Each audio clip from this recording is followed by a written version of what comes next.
This week we're talking about the Gilded Age, so pay no attention to the fact that these slides look different from the ones that I have been using. This is some information I have previously used and just wanted to use it here again. So when we say that something is gilded, what we're really saying is that it's covered in gold. It has this golden or gold-like covering. So the Gilded Age then looks good, it looks shiny, it looks great on the surface. So when we talk about the Gilded Age, that's what we're saying. We're saying that this time period from the 1870s to 1900 looked good on the surface. Mark Twain gave it this name for that reason. Things looked great on the outside, but there was corruption on the inside. Politics during the Gilded Age was almost like recreation. It was entertainment. It was what people did to socialize. Politicians were colorful people, and the events where they spoke were also very vibrant, very colorful, very lively.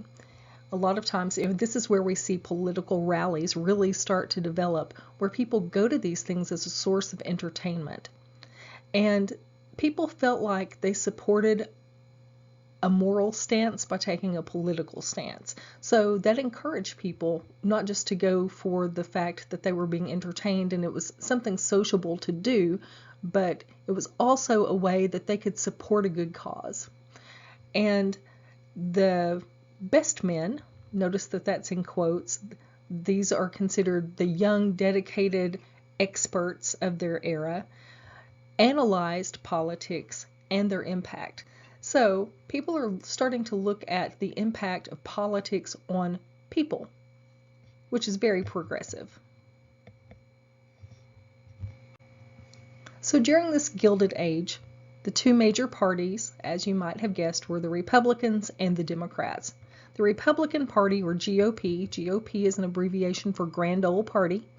This was the party of big business. These post-war tycoons financed the Republican Party. The Democratic Party was a minor party. It was still negatively associated with the Civil War, and the people who were pro-secession, that sort of thing, pro-Confederacy. So the Democratic Party was still very negatively associated with the Civil War, and it seemed to appeal more to rural people and urban voters who opposed industrialism. So there again, Republicans, the post-war party financed by tycoons, the party of big business. The Democrats were a minor party. Then, and possibly as now, people voted for the party that represented their economic interest. Now notice the slides say men voted for the party that best represented their economic interest, and that's very accurate. Women are still not voting at this time. So as men are voting for the party that best represents their interest, they look at the Republicans, which at that time represented progress, people who were rich and successful, and the Democrats represented rural, unprogressive, poor, unsuccessful people. So neither party really dominated national politics for a while, and all federal elections were close. It was more about the individual person running and the draw that they could get from voters. And just as an example of a couple of these close federal elections, in 1890, Garfield, the Republican who won the election, was up against the Democrat Hancock, and Garfield won by only 7,000 votes. Now, in the grand scheme of things, 7,000 sounds like a lot. If someone were going to give us $7,000 and just drop it in our lap, that'd be a lot. That'd be a windfall. However, 7,000 votes in the grand scheme of the population, the voting population of the United States, was not very much.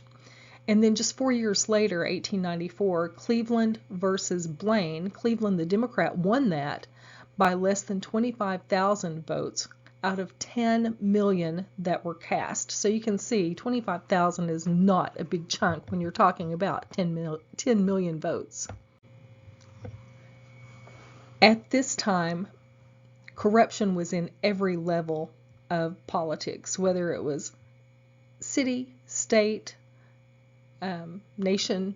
it was there, largely because of something known as the spoils system. And this is where politicians appointed friends and relatives to federal jobs, because the federal jobs are the great jobs. So if you hold a high enough office, then you could appoint people to hold those jobs, those cushy jobs. Now, these cushy jobs were not just for men. Men and women both looked for federal jobs, and they worked hard for candidates to get them elected, and then they expected these appointments in return. So while it sounds, some of this still goes on today. Let's just be honest.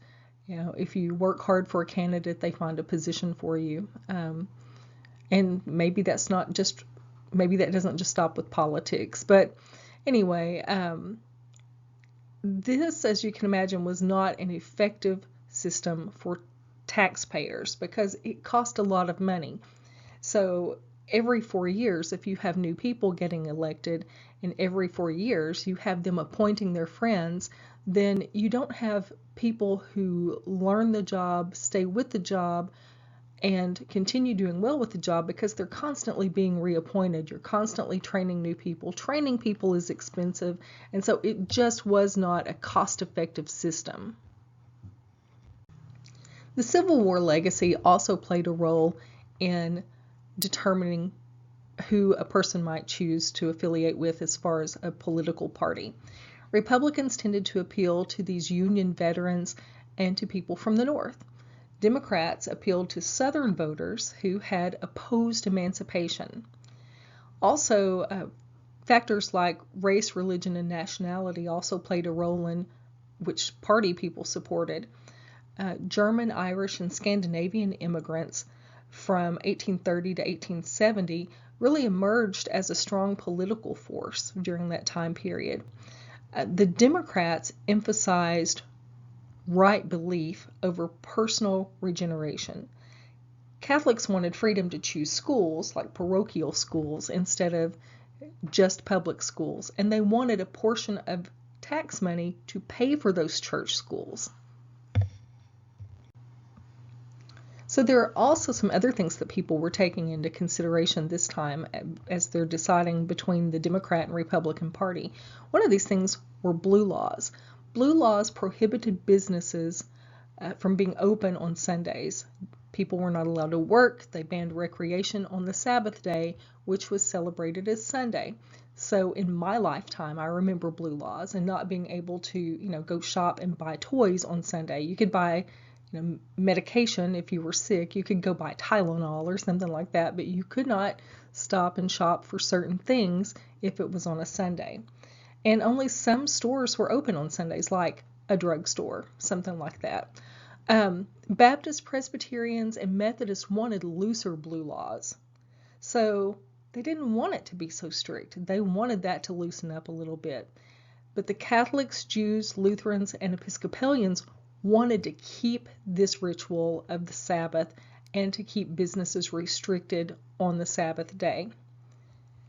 The American Protective Association came about during this time. It was an anti-Catholic and anti-immigrant organization that said that Catholics were not true Americans. And this organization, the American Protective Association, aligned with the Democratic Party.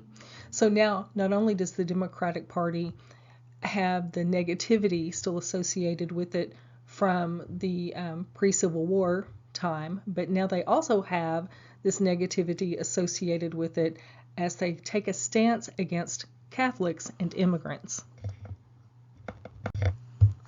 Now, we've talked about the two main political parties during this era, the Democrat Party, the Republican Party. We also have another one starting to develop called the Populist Party. Starting in 1892, the People's Party came about, the People's Party of USA, or the Populist Party. It was launched by the Farmers Alliance, and the idea that they had was they wanted to make government more accountable.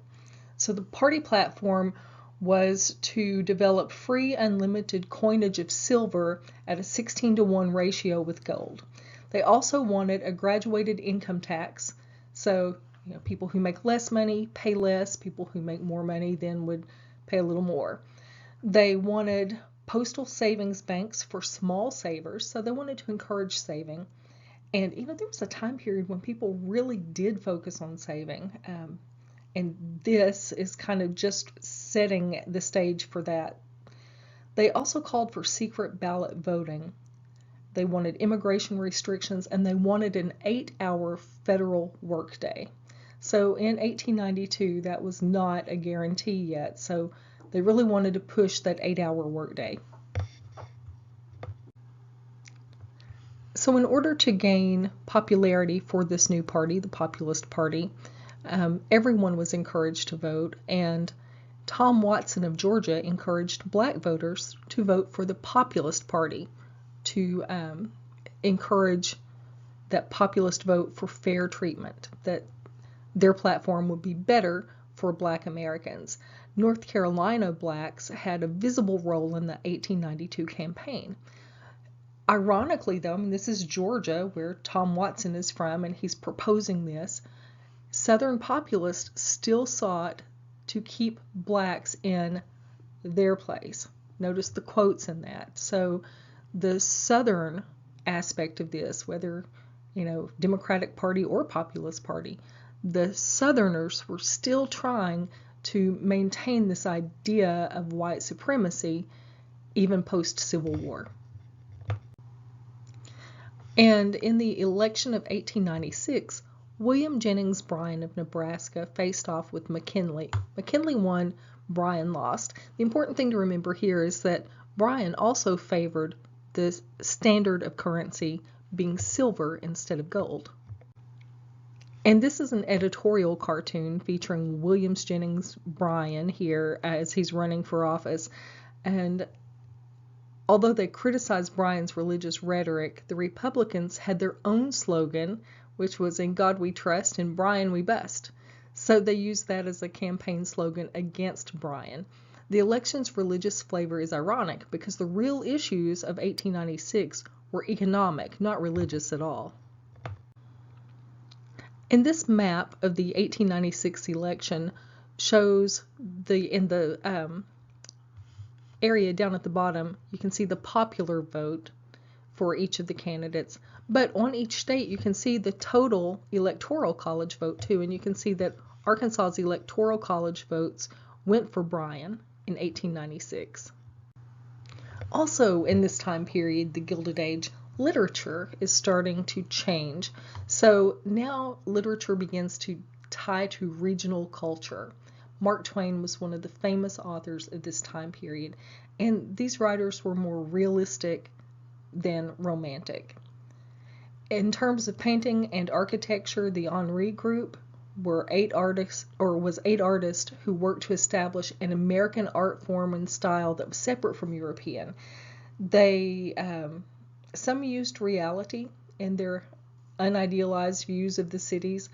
Others incorporated this reality with colors that the French artists use. So they're using French artist colors in American landscapes. It's kind of a neat combination of the cultures. Also culturally, people have leisure time and they're finding new ways to spend it. Like we've talked about in the last chapter, one of these ways was through baseball, because baseball was something inexpensive that people of the working middle class or even the working poor could do, because baseball was so inexpensive. Prize fighting was also very entertaining and well attended at this time.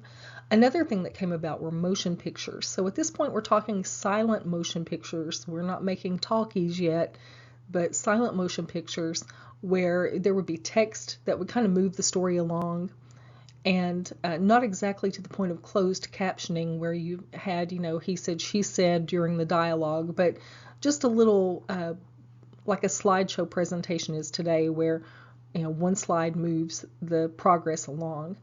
Then they would often have music playing, live music playing to accompany the pictures. One of these movie theaters was in Malvern, and it was actually an outdoor theater where people would go. There was a large screen, the movie was shown on it, and there was a local pianist who would sit there and play, and of course she would adjust the music according to the mood of the movie that was being shown. So that was pretty neat. Downtown, where Main Street is now, there used to be an outdoor theater there. Also vaudeville, which is sort of like a variety show, big time variety show. So vaudeville acts were a big deal. A lot of these, you didn't have to go somewhere big to see vaudeville acts. Like they would tour, and people would get to see vaudeville shows in their own town, or vaudeville style shows in their own town. Also, culturally, education is growing in importance. At this time, 80% of American youth were actually attending school. Most states required school attendance through the 8th grade. And then there were also higher education opportunities developing during this time period for women. Another important development, or continuing development through the Gilded Age, is journalism. There were not any photos being used yet. Newspapers still relied on an artist drawing for images, if any images were used at all. Most of the time, newspapers were just type. And we see yellow journalism develop during the Gilded Age. Yellow journalism emphasizes human interest stories, including crime, corruption, disasters, sudden luck, and oddities. Anything to sensationalize. They would use racy headlines and use sales schemes and promotions to get more subscribers. So this sensationalism is basically what we're referring to when we say yellow journalism. The goal of these newspapers simply was to outsell the other papers, to win the competition, to sell more, to make more money. Joseph Pulitzer was one of these publishers. He had the St. Louis Post-Dispatch and the New York World, and he was the creator of yellow journalism because it was named for the first ever comic strip that he published called The Yellow Kid, and part of it was printed in yellow ink, like the t-shirt that one of these kids would wear was published or was printed in yellow ink. William Randolph Hearst had the New York Journal, and he started a comic called the Katzenjammer Kids, also a secondary cartoon called the Happy Hooligans, and then on top of that, he stole the Yellow Kid from Pulitzer. This was a very competitive time for newspaper in the Gilded Age. We see some other changes culturally too. Darwin's ideas, the idea of survival of the fittest, are seen as progressive and basically promotes the idea that all things change over time, which is important to what Oliver Wendell Holmes Jr. says. He was a Supreme Court Associate Justice, and he attacked the idea that laws are unchanging. He said that all laws have to evolve to serve the needs of the people that they govern. So as a culture expands and has new needs, new laws must be developed or altered to fit those current needs. And then Lester Ward was a reform Darwinist who believed evolution implies cooperation as well as competition. So it's not just about survival of the fittest, it's about working to figure out what the fittest is and maybe combining resources in order to do better and to thrive.